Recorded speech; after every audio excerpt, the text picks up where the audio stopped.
গত 24শে অক্টোবর রবিবার বিকেল 2টোর সময় কলকাতার গড়িয়াহাটে অনুষ্ঠিত হয় মহীয়স অসুর শহীদ হুদুর দুর্গা স্মরণ এবং মহীয়স অসুর সম্রাট অশোকের শুভ ধম্ম বিজয় পালন প্রকৃতি সেবাশ্রম সংঘের পরিচালনায় অনুকূল চন্দ্র হাই স্কুল প্রাঙ্গণে সমহিমায় অনুষ্ঠিত হয় এই সভা। অসুর খুন্টা উত্তোলনের মাধ্যমে এই অনুষ্ঠানের শুভ সূচনা হয়। এরপর বিষয়ভিত্তিক আলোচনা, লাঠি খেলা, ঐতিহ্যমণ্ডিত নৃত্যগীতির মাধ্যমে অনুষ্ঠান চলতে থাকে। অনুষ্ঠানের মূল উদ্যোক্তাদের মধ্যে ছিলেন মিলান মিঝার মৃধা, অমল মণ্ডল, সুবল চন্দ্র সরকার, নেপাল সিং, চারিয়ান মাহাতো, ডক্টর কৌস্তব মণ্ডল, বিশ্বনাথ মণ্ডল, স্বর্ণেন্দু উদ্দীপম সহ আরো অনেকে। এটা আমাদের আদিবাসী ঝুমুর সঙ্গীত।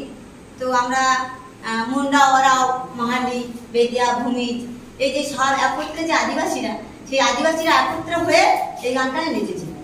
মানে সবাই একজোট হয়ে, যে যেমন একটা পাটকাঠি তো তার ভাঙে না, একজোট হয়ে যে একটা পাটকাঠি ভাঙলে যেমন একটা ভাঙে, একটাতেই ভাঙে, কিন্তু একজোট হয়ে গেছে আর ভাঙা যায়। সেটাই আমাদের আদিবাসী, যে যতগুলো মুন্ডা, ওরাও, মাহালি, বেদিয়া, ভূমি, সাঁওতাল সবাই আমরা এক হয়ে একজোট হয়ে আমরা আদিবাসী হয়ে আনন্দে নাচ গান করে আমরা এইসব কি গান গাইছিলেন একটু পরিষ্কার করে বলুন।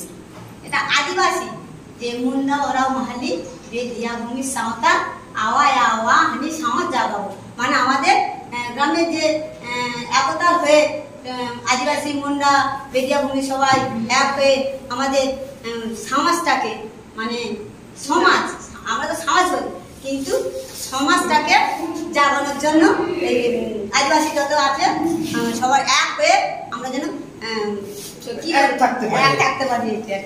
এই গানে আপনারা বোঝাতে লাগলেন যে আপনারা মুন্ডা, সাঁওতাল, আদিবাসী আপনারা এক থাকতে পারেন। সেই গানটার সঙ্গে আপনারা তাল নাচছিলেন, তাই না? কি নাম আপনার? কল্পনা মাহাতো। আপনি কোথা থেকে এসেছেন? আমি বামনঘাটা পাইলন থেকে এসেছি। আপনি কত বছর এই নাচের সঙ্গে যুক্ত? কত বছর? তো আমরা অনেকদিন, মানে ছোটবেলা থেকে। হ্যাঁ, এটা তো আমার আগে, মানে আমার বাবারা, মারা, ঠাকুরদারা ছিলেন।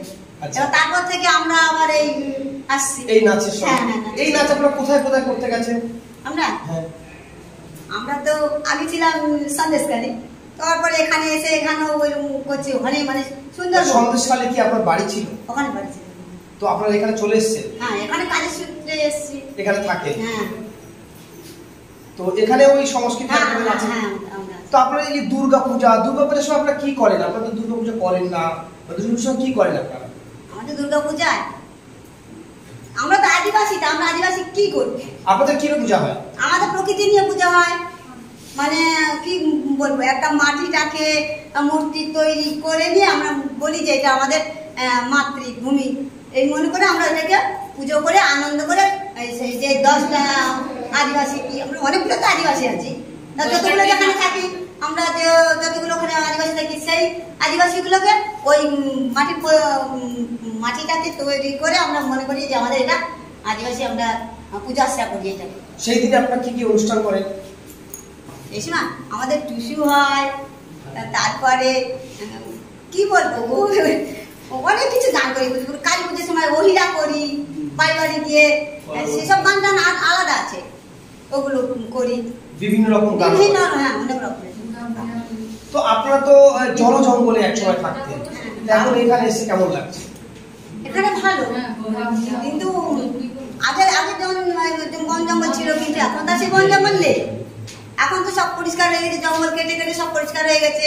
এখন তো কি বলবো, এখন সেই বাংলাদের মতো হয়ে যাচ্ছি আমরা, মানে আদার্স যারা আছে তাদের সাথে তো মিলেমিশে চলতে গিয়ে আমাদের ওই রকমের ধরনের হতো। সেই সংস্কৃতি হারিয়ে ফেলছেন কি? না, আমরা তো যত সেই টান, সেই ভালোবাসা, সেই না, আমরা তো ধরে রাখার চেষ্টা করছি, তার জন্য তো আমরা এটা জুড়ে রয়েছি যে আমাদের এই প্রকৃতি আমরা ভুলবো না।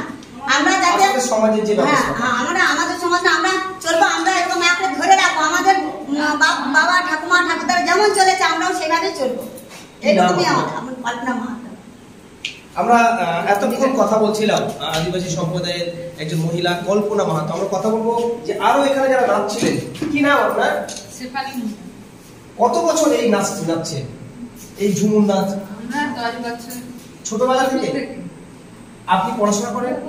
হ্যাঁ, করেছেন এক সময়। তো কেমন লাগে এই আদিবাসী নাচ নাচতে আপনার? আমাদের ভালো লাগে আদিবাসী নাচ, আমাদের মাতৃ নাচ আমরা ছাড়বো কেন? তো আপনাদের এটা কি কোনো বাধা আসছে, ছেড়ে দিতে হবে বা কোনো আসতে হবে? না, বাধা আসছে না আমাদের। আপনারা সমাজে এই চর্চা আপনারা করেন সবসময়? হ্যাঁ। কি নাম আপনার নাম কি? তো আপনি কত বছর এই যে ঝুমুর নাচ কত বছর নাচছেন? আমরা ছোটবেলা থেকে নাচ গান করি। আপনি কোথায় কোথায় গেছেন নাচতে? আমরা দেশের বাড়িতে নাচ করি, কোথাও নাচতে যাইনি। দেশের বাড়িতে অনুষ্ঠান হলে আমাদের আদিবাসীদের অনুষ্ঠান হয়, তার মধ্যে নাচ করি। আপনার সংস্কৃতিটা আপনি বাঁচিয়ে রাখার চেষ্টা করছেন? হ্যাঁ, আমাদের আদিবাসীদের আমরা নাচ ভুলবো কেন, আমাদের মাতৃভাষা ভুলবো কেন, সেটা তো আমাদের ধরে রাখতেই হবে যে আমরা আদিবাসী। আপনি তো বাংলা ভাষা বলছেন, একটু আদিবাসী ভাষায় কথা বলুন তো। বলুন আপনি। আজকে মাতৃভাষা হানি ভুলবেই কালে তালা হানি কাকুন জানতে পারলি হানি আদিবাসী তাই জন্য হানি এই নাচটা হানি ভালো লাগে। আমরা এতক্ষণ আদিবাসী ভাষাও শুনলাম যে তারা তাদের আদিবাসী সংস্কৃতি চর্চা তারা ধরে রাখতে চায়, বংশ পরম্পর তাদের সেই সংস্কৃতি বলছে আজ আমরা ভুলতে চলেছি। শহরে বাস করে কাজের সূত্রে চলে এসে সেই নদী জঙ্গল সেগুলোকে হারিয়ে আমরা আমাদের আদিবাসী ভাষাকে অনেকটা হারিয়ে চলেছি। তবু আমরা আমাদের মাতৃভাষা যে পূর্বপুরুষের যে সংস্কৃতি সেটা আমরা ভুলবো না। সেভাবেই তারা তাদের নাচ এখানে করলেন এবং আজকে তারা এখানে এসেছেন।